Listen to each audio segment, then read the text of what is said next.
Good morning, everyone. Today, we are going to do the major themes and issues in the play Tughlaq by Girish Karnad. Idealistic leadership is one of the major themes of the play Tughlaq. What makes the Sultan's character more fascinating is his paradoxical and complex nature. He is portrayed as a dreamer and a man of action, benevolent and cruel, devout and callous. U.R. Anantamurthy remarks, both Tughlaq and his enemies initially appear to be idealistic, yet, in the pursuit of the ideal, they perpetuate its opposite. The whole play is structured on these opposites the ideal and the real, the divine aspiration, and the deft intrigue. These opposites constitute the main charm of the structure of Tughlaq. Tughlaq promises his subjects to maintain Tughlaq promises his subjects to maintain justice, equality, progress, and peace. Not just peace, but a more purposeful full life, without any consideration of might and weakness, religion or creed. But to a great surprise, he could not win the heart of the public. He wants to give his people peace, freedom, justice, and progress. He says that his people would witness how justice works in his kingdom, but without any consideration of might or weakness, religion or creed. But his ascendancy over the throne of Delhi makes him at once a dreamer and a man of action, benevolent, cruel, devout, and godless. His two close associates, Barani, the scholarly historian, and Najib, the politician, seem to represent the two opposite selves of Tughlaq, while Aziz, the wily time server, appears to represent all those who took advantage of Sultan's visionary schemes and fooled him. Indeed, Tughlaq was at first an idealist, but as time passed on, his idealism failed and he turned to be a shrewd politician and a callous, heartless murderer and intriguer who employed religion for his political motives and even hurled the country into turmoil and troubles. Thus, the play explores the paradox of pseudo idealistic Sultan Muhammad Tughlaq, whose reign is regarded as a spectacular failure in Indian history. As an idealist and visionary, a rationalist and forward looking emperor, Tughlaq tried to introduce his kingdom into an egalitarian society. But he found the circumstances not favorable to rule because the country was divided between Islam and Hinduism. There was much animosity between the Hindus and Muslims. Tughlaq began to make efforts to bring about harmony between the two communities, justice and equality for all, for the welfare of his people. He said, "May this moment burn bright and light up our path towards greater justice, equality, progress, and peace. Not just peace, but a more purposeful life." Tughlaq wanted to be an enlightened and liberal despot, that is, a tyrant, and tried hard to find the cooperation of his subjects, which was denied to him due to his bigotry and orthodoxy of his people. The people failed to understand his idealism and reformatory zeal and condemn him as an enemy of Islam. In fact, devout Muslim with full faith in the Holy Quran, but his rationalistic and ideal views are beyond the comprehension of his subjects. However, the young people admire and support the liberal and secular policies of the Sultan, whose rationalistic and modernized attitude appeals to the youth. To him, the country's in perfectly safe hands, safer than any you have seen before, he says. No other sultan before Tughlaq allowed a subject within a mile's distance. It is he who made prayer 5 times a day compulsory for all Muslims as dictated in the Quran. The young man further advocates him and says, "Now you pray 5 times a day because that's the law, and if you break it, you will have the officers on your neck." Can you mention one earlier sultan in whose time people read the Quran in the streets like now? The next major issue or the theme in the play is religious tolerance as a political strategy. The Sultan practiced the idea of brotherhood, which is an important aspect of human values in Islam, and this in turn annoyed the ecclesiasts because it undermined their political interests. The efforts of the Sultan to bridge the difference between Hindus and Muslims invited anger and displeasure of the mullahs and Maulvis. To unite him, he abolished the jizya tax and openly declared that both Hindus and Muslims would be treated impartially and would be equal in the eyes of the law.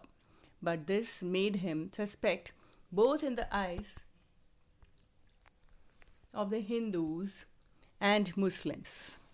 Old Man in the first scene mocked at the Sultan's liberal attitude towards Hindus. Beware of the Hindus who embrace you. Before you know what, he'll turn Islam into another caste and call the Prophet an incarnation of his God. Even Hindus who were prospering and exempted from jizya taxes never trusted on their part. They bore with such insults silently. A Hindu expresses his anguish in the following words: "We didn't want an exemption. Look, when a sultan kicks me in the teeth and says, 'Pay up, you Hindu dog,' I'm happy. I know I'm safe. But the moment a man comes and says, I know you are a Hindu, but you are also a human being, well, that makes me nervous." The young Muslim reacted sharply and violently to the statement of the Hindu and called him ungrateful wretch. Tughlaq remained an idealist and visionary throughout his life. As he said to his stepmother, "I pray to the Almighty to save me from sleep. All day long I have to worry about tomorrow, but it's only when the night falls that I can step beyond all that." Even at the height of frustration, he did not give up his visions and idealism. He tells the young man, 19, nice age, an age when you think you can clasp the whole world in your palm like a rare diamond. I was 21 when I came to the throne, Daulatabad first, and built this fort. I supervised the placing of every brick in it, and I said to myself, one day I shall build my own history like this, brick by brick. By temperament, Tughlaq was a rationalist and philosopher, and he wanted to build up a powerful and united nation. The far-sighted Tughlaq announced his policy to shift the capital by saying that this is no mad whim of a tyrant. My ministers and I took this decision after careful thought and discussion. The decision to shift the capital from Delhi to Daulatabad was taken because my empire is too large now and embraces the south, and I need a capital which is at its heart.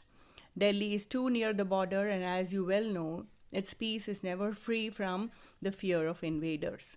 But for me, the most important factor is that Daulatabad is a city of Hindus, and as the capital, it will symbolize the bond between Muslims and Hindus, which I wish to develop and strengthen in my kingdom. I invite you all to accompany me to Daulatabad. This is only an invitation and not an order. Only those who have faith in me may come with me. With their help, I shall build an empire which will be the envy of the world. Tughlaq's rash decision to change the capital from Delhi to Daulatabad is a turning point in Tughlaq, which results in untold, inexpressible suffering to the common people. Prayer and religion are vitiated for power and money. Prayer is used to achieve an end and not an end in itself. The word prayer is repeated several times and it reverberates throughout the play. Karnad dexterously shows how prayer affects the ruler and the masses. The powerful and the prosperous and the rulers can pray in peace. The poor are exploited and empty stomach and cannot even think of prayer. Their prayer is only to earn bread by the sweat of brow. To Tughlaq, it was a masquerade to hide his guilty conscience, and to the hungry people, it was luxury. In the atmosphere of atrociousness, cruelty, killing, sobs and sighs, wailing and tears, which India had during the reign of Muhammad, it was very difficult for the people to pray. Disguise is another important theatrical strategy in the play. It on one hand undermines the seriousness with which the Sultan's plans are made, and on the other mocks at his idealism.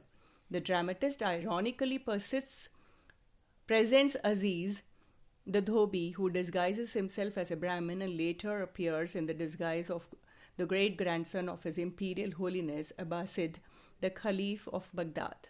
He is invited by the Sultan to Daulatabad to bless the country and to start the band prayer.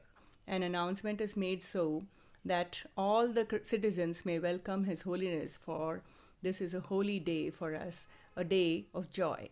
And its glory will be crowned by the fact that the public prayer, which has been mute in our land these 5 years, will be started again from next Friday. Henceforth, every Muslim will pray for five times a day, as enjoined by the Holy Quran, and declare himself a faithful slave of the Lord. Muhammad welcomes His Holiness with these words: "We have waited for years for this joyful moment. Our streets have waited in silence for the moment when the call to the holy prayer will ring in them again, and each year has been a century. We have waited long, Your Holiness, and our sins have become shadows and entwine round our feet. They have become our dumbness and deprived us of prayer. They have become the fiery sun and burnt up our crops. Now the moment has come for me and my people to rejoice. Only you can save me now, Your Holiness. Only the dust of your feet on my head can save me now." It's a great ironic act that Tughlaq the mighty and the most powerful falls at the feet of Ghiyasuddin Abbasid, disguised Aziz. The great and shrewd politician of his time wants to seek shelter at the feet of a religious man, not knowing the dust of the feet he is taking on his head is that of a common man. Here, the great emperor becomes an object of pity as his dreams of the monarch are shattered. Politics fails, and the realm of religion begins to prevail over politics. Karnad succeeds in presenting the common man in disguised is the more powerful than the Sultan, for the royalty has to bow down to him. The last scene becomes more ironical because the Sultan, who initiates the prayer after 5 years, falls asleep. This much for today. Thank you. Symbolism.